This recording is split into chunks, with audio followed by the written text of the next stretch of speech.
Assalomu alaykum, mani uzoqdagi yaqinlarim, qondoshlarim, jigargo'shalarim, olisda mani kuzatib turgan o'g'il-qizlarim.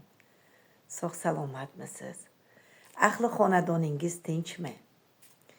Ro'zai Ramazon kunlarida qiynalmay, hormay, tormay ishlab yuribsizlarmi?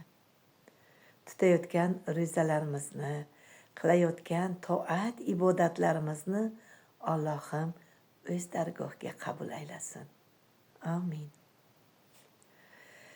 Mana azizlarim, o'lkamizda o'zining bahor nafasi ufurib turgan, qalbimizga quvonch va shodlik bag'ishlab Navro'z olam kirib kelmoqda. Mana shu qutlug' ayyom barcha vatandoshlarimizga muborak bo'lsin. Barchalaringizni oilamiz ahli nomidan chin qalbimizdan muborakbod etaman.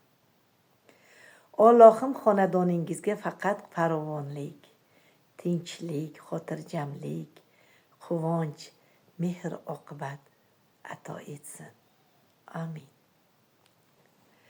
Hayotingizga ro'y bergan barcha qiyinchiliklar ortda qolgan bo'lsin ilohim.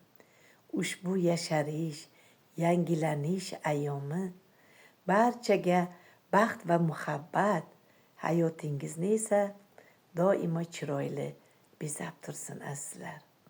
Yana bir bor Navro'z ayyom muborak bo'lsin.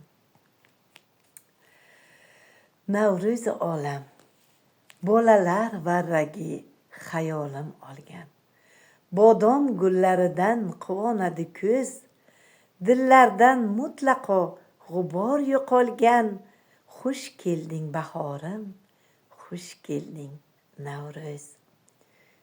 Anhorlar oqmoqda suvlarga to'lib, shukronalik aytdim tinchlikni ko'rib, mustaqil diyorda bezaklar bo'lib.